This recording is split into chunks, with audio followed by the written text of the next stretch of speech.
নজর রাখবো ধুবুলিয়ায় পরিবর্তন সংকল্প সভায় শুভেন্দু অধিকারী। আমাদের বিভাগ কনভেনার রামপদ দাস মহোদয়কে ধন্যবাদ, কৃতজ্ঞতা জানাই। আমাদের অবিভক্ত জেলার নেতা বিধায়ক পার্থসারথী চ্যাটার্জি, আমাদের ভারতীয় জনতা পার্টিতে যার উত্থান 93 পঞ্চায়েত থেকে আজকের জনপ্রিয় বিধায়ক মাননীয় অসীম বিশ্বাস, আমাদের এই রাজ্যের অত্যন্ত তরুণ নেতা, প্রতিভাবান নেতা, প্রতিবাদী নেতা, চুরি দুর্নীতির বিরুদ্ধে আপোষহীন যোদ্ধা, ভাতৃপ্রতিম অ্যাডভোকেট তরুণজ্যোতি তেওয়ারি, আমাদের জিএসরা আছেন সৈকত সরকার, আমাদের সপ্তর্ষি চক্রবর্তী, উৎপল ঘোষ এবং হিরণময়ী ভক্তা। আমি তাদের ধন্যবাদ জানিয়ে, অনেক নেতারা আছেন, আমি বিশেষ করে ভাস্কর পাল, উত্তম বিশ্বাস, পপি কুণ্ডু এবং সঞ্জয় ভাইদের ধন্যবাদ জানাই, যারা আমাদের মণ্ডলের সভাপতি। বাকি সব নেতাকে আমি সম্মান জানিয়ে অল্প কিছু কথা আপনাদের কাছে নিবেদন করতে চাই। প্রথমত, আপনারা জানেন যে একটু আগে কলকাতা হাইকোর্টের ডিভিশন বেঞ্চ আমার অ্যাপ্লিকেশনের ভিত্তিতে বেলডাঙ্গাতে 5 কোম্পানি প্যারামিলিটারি ফোর্স ডিপ্লয় করার নির্দেশ দিয়েছে এবং তারা বলেছে ভারত সরকার যদি মনে করে এই দেশ বিরোধী শক্তির বিরুদ্ধে ব্যবস্থা নিতে এনআইএও করতে পারে। এবং মুর্শিদাবাদ জেলায় যে উপর্যুপরি লাগাতার এই জামাতিদের আন্দোলনের নামে হিন্দুদের উপর অত্যাচার, এর বিরুদ্ধে হাইকোর্ট কঠিন এবং কঠোর ব্যবস্থা নিয়েছেন। আমার এই অ্যাপ্লিকেশন নতুন নয়। আপনারা জানেন 2024 সালের শেষের দিকে আমাদের ধুলিয়ান এবং শামসেরগঞ্জে যে নারকীয় বর্বরোচিত ঘটনা ঘটেছিল এবং 47 সালের পরে আমরা আরেকবার হিন্দু পলায়ন দেখেছিলাম। লজ্জা রাখার জায়গা নেই। ধুলিয়ান শামসেরগঞ্জে 16 থেকে 20% হিন্দু থাকে। সেখানে হরগোবিন্দ দাস আর চন্দন দাসকে পশু কাটার তরবারি দিয়ে কুপিয়ে কুপিয়ে খুন করা হয়েছিল। আমি ছুটির দিন মহামান্য আদালতে ছুটে গেছিলাম। আদালত কোর্ট খুলে 17 কোম্পানি প্যারামিলিটারি ফোর্স দিয়ে এখনো সেখানে সেন্ট্রাল ফোর্স আছে, হিন্দুরা বেঁচে আছে। এরপরেও হিন্দুরা কেন আপনারা মমতা ব্যানার্জিকে বা তৃণমূলকে সমর্থন করেন? কেউ থাকবে না। এই মহিলার নেতৃত্বে যে সরকারটা এই রাজ্যে চলছে, গোটা প্রশাসনকে জামাতিকরণ করে দিয়েছে, পুলিশকে জামাতিকরণ করে দিয়েছে। পুলিশ টেবিলের তলায় ঢুকবে, শাটার নামিয়ে দেবে, বিএসএফ গিয়ে উদ্ধার করবে। এই বেলডাঙ্গাতে আপনি বলুন, ঝাড়খণ্ডে কে মারা গেছে, যে কোনো মৃত্যু দুঃখজনক, তাকে কেন্দ্র করে কিভাবে পরপর 2 দিন শুধুমাত্র ট্রেন আর বাস পোড়ানো জ্বালানো নয়, অবৈধ পথ অবরোধ নয়, সেখানে একজন হিন্দু হোটেল প্রসাদ বলে, কালকে আমি তাকে ফোন করেছি, টেলিফোনে কথা হয়েছে, পাশে থাকার অঙ্গীকার করেছে। একজন হিন্দু আর একজন বিপদগ্রস্ত হিন্দুর পাশে দাঁড়ানো আমাদের কর্তব্য, রাজনীতির বাইরে কর্তব্য। আমরা আজকে তাকে, তার দোকানটা ভেঙে হোটেল পর্যন্ত ভেঙেছে, আর প্রত্যেক দিন ধরে পিটিয়েছে সাংবাদিকদের। শুধু যারা প্রতিবাদী চ্যানেল তারা নয়, মমতা ব্যানার্জি ঢোল যারা বাজান সারাদিন ধরে, পিসি পিসি পিসি, তাদেরকেও ধরে ধরে পিটিয়েছে। আমি চ্যানেলগুলোর আর নাম বলতে চাই না, মহিলা সাংবাদিকও আছে। তাই এই জিনিস বন্ধ হওয়া দরকার। আপনারা এখানে যারা আছেন কংগ্রেসের বিভীষিকাময় দেশ ভাগের আজকে তার খেসারত দেওয়ার জন্য আপনাদের এইখানে চলে আসতে হয়েছে প্রাণ বাঁচাতে। আমি স্মরণ করি ঠাকুর হরিচাঁদ ঠাকুর, ঠাকুর গুরুচাঁদ ঠাকুরকে। তারা মতুয়া সমাজ তৈরি করেছিলেন মূলত নমশূদ্রদের ইসলামীকরণের হাত থেকে বাঁচানোর জন্য।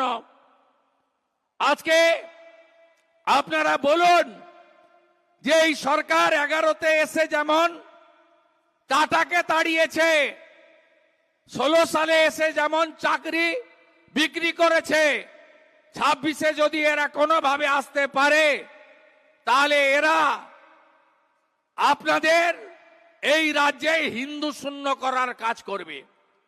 ওপারে মোল্লা ইউনুস যা যা করছে, এপারে তৃণমূল তার মুখ্যমন্ত্রী খালা মমতা ঠিক একই কাজ করছে এপারে। ওপাশে হিন্দু যুবক দীপু চন্দ্র দাসকে জ্যান্ত পুড়িয়ে মারা হয়, এখানেও হরগোবিন্দ দাস চন্দন দাসকে পশু কাটার তরবারি দিয়ে খুন করা হয়। কিছুদিন আগে আপনারা জানেন একটি ঘটনাকে কেন্দ্র করে ধুবুলিয়া, নাকাশিপাড়া, বেথুয়া ঢয়রিতে কি করেনি এরা। আমি তারপরে একাধিকবার বেথুয়াতে নাকাশিপাড়ায় আসতে চেয়েছি, আসতে দেওয়া হয়নি। আমাকে কোর্টের অনুমতি নিয়ে এখানে সভা করতে হয়েছে, আপনারা জানেন। পরে আমি ওই এলাকায় এসেছি, আমি হিন্দুদের পাশে দাঁড়িয়েছি, এই রাষ্ট্রবিরোধী শক্তির বিরুদ্ধে লড়েছি। তাই আপনাদের সকলের আওয়াজ হওয়া উচিত। আর উদ্বাস্তু হব না, মোদিজিকে ছাড়ব না, মোদিজির সঙ্গে থাকব। এই নরেন্দ্র মোদিজি তিনি হিন্দুদের এই দুর্দশার কথা জেনে ভেবে 2019 সালে সিএএ এনেছিলেন। সিএ মানে সিটিজেনশিপ অ্যামেন্ডমেন্ট অ্যাক্ট। সিএ মানে বাংলাদেশ থেকে ধর্ম বাঁচানোর জন্য এক কাপড়ে চলে আসা হিন্দুদেরকে নাগরিকত্ব দেওয়ার আইন। এবং 2024 সালে 5ই আগস্ট বৈধ প্রধানমন্ত্রী শেখ হাসিনাকে জামাতিরা যখন সরিয়ে দিল, তাড়িয়ে দিল, তারপরে বিশেষ করে আওয়ামী লীগ তার অঙ্গ সংগঠন এবং হিন্দুদের উপরে হিন্দু শূন্য করার জন্য অত্যাচার হয়েছিল। গোটা ভারতবর্ষে কোন রাজ্যের পুলিশ হিন্দু শরণার্থীদের উপর অত্যাচার করেনি, কিন্তু এই রাজ্যে তৃণমূল নামক যে জামাতি সরকার আছে তার পুলিশ বেছে বেছে হিন্দুদেরকে জেলে পুরেছে। আপনি যদি বহরমপুরের জেলে যান, যদি মালদার জেলে যান, বালুরঘাটের জেলে যান, রায়গঞ্জের জেলে যান, কোচবিহারের জেলে যান, কৃষ্ণনগরের জেলে যান, রানাঘাটের জেলে যান, বনগা বারাসাতের জেলে যান, দেখবেন কত হিন্দুকে এই মমতা ব্যানার্জির পুলিশ, জামাতিদের পুলিশ, টিএমসিদের পুলিশ তাকে আটকে রেখেছে বিনা বিচারে, অন্যায় ভাবে। 85 বছরে এক বৃদ্ধা মা রায়গঞ্জে 2 বছরের জেল দিয়েছে তাকে। এই পুলিশ শুধু হিন্দুদের উপর অত্যাচার করেছে। আর বাংলাদেশি মুসলিম অবৈধ অনুপ্রবেশকারী যারা বর্ডারে গরু পাচার করে, মানুষ পাচার করে, ফেন্সিডিল পাচার করে, হেরোইন পাচার করে, জাল নোট পাচার করে, গাঁজার চাষ করে, তাদের উপরে লক্ষ্য নেই, কারণ তার টাকা তুলে পুলিশকে দিচ্ছে আর ভোটের সময় দল বেঁধে কালীগঞ্জের মতো বুথ দখল করে, চাপড়ার মতো বুথ দখল করে 100-র মধ্যে 99টা ভোট তৃণমূল কংগ্রেসকে দিচ্ছে। নরেন্দ্র মোদীজি তাই 1 সেপ্টেম্বর 2025 একটা তার সরকার নোটিশ জারি করেছে। নোটিশ দিয়ে বলেছে যে হিন্দুরা শরণার্থী হিসেবে আসবে, ভারতবর্ষের কোন রাজ্যের কোন সরকার, পুলিশ তাদেরকে বিরক্ত বিব্রত গ্রেফতার করতে পারবে না। সেই কারণে মালদার সভা থেকে আমি বাঙালি হিন্দু শরণার্থীদের বলেছিলাম যে মোদিজিকে আপনারা ছাড়বেন না, আঁকড়ে রাখুন, তোমায় হিদ মাজারে রাখিব, ছেড়ে দেব না, ছেড়ে দিলে সোনার গৌর আর যে পাবো না। আমি মোদিজির সামনেই মালদার সভা থেকে সেদিন বলেছিলাম, এই কারণে এ যন্ত্রণা জানি। আমার মাকেও বরিশাল থেকে এক কাপড়ে তার পিতা প্রয়াত মাখনলাল ভট্টাচার্য শিক্ষক ছিলেন, তার হাত ধরে চলে আসতে হয়েছে শুধুমাত্র হিন্দু হওয়ার অপরাধে। তাই এই নির্বাচনে আপনাদের ঐক্যবদ্ধভাবে একটি রাষ্ট্রবাদী দেশপ্রেমিক সরকার তৈরি করতে হবে। আপনি বলুন, এই এসআইআর কি নতুন? না, নতুন না বন্ধু। স্বাধীনতার পরে 8 বার এসআইআর হয়ে গেছে, অর্থাৎ ভোটার তালিকার নিবিড় সংশোধন। এবারে 9ম এসআইআর চলছে। এই এসআইআর কে কেন্দ্র করে তৃণমূল কংগ্রেস গোটা রাজ্য জুড়ে নৈরাজ্য তৈরি করছে। প্রত্যেক দিন বিডিও অফিসগুলোতে হামলা, আগুন লাগানো, অবৈধ পথ অবরোধ, বিজেপির ক্যাম্পে হামলা এবং বিভিন্ন ভাবে এরা নৈরাজ্য করছে। আজকেও সন্দেশখালী থেকে গোসাবা চারিদিকে হামলা আর সন্ত্রাস হয়েছে। আমি প্রত্যেকটা সভাতে বলি, ইলেকশন কমিশন অফ ইন্ডিয়া তারা গর্তে কার্বলিক অ্যাসিড ঢেলে দিয়েছে, গর্তে কার্বলিক অ্যাসিড ঢেলেছে। আর যত বাংলাদেশি মুসলিম অবৈধ অনুপ্রবেশকারী রোহিঙ্গা তারা কিলবিল করে সাপ যেমন বেরোয়, গর্তে কার্বলিক অ্যাসিড দিলে এই সাপেরা সব বেরিয়ে এসেছে। তাই আপনাদের কাছে আমি অনুরোধ করব, এসআইআর কে সম্পূর্ণ সহযোগিতা করতে হবে। হ্যাঁ, কিছু কিছু আমাদের হিন্দু লোকজন, সাধারণ লোকজন, ভারতীয়দের অসুবিধা হচ্ছে, তাদের হিয়ারিং এর নোটিশ হচ্ছে। এর জন্য দায়ীকে আমি বলবো ইলেকশন কমিশন দায়ী নয়, দায়ী হলো মমতা বন্দ্যোপাধ্যায় নেতৃত্বাধীন টিএমসির প্রশাসন। আপনারা জানেন, বিহারে যখন এসআইআর হয় রাজ্য সরকার সম্পূর্ণ সহযোগিতা করে। তারা বিএলও, এইআরও, ইআরও সমস্ত রকম সাপোর্ট দেয় এবং 4 মাসের জন্য বিহার সরকার 1000 ডাটা এন্ট্রি অপারেটর দিয়েছিল।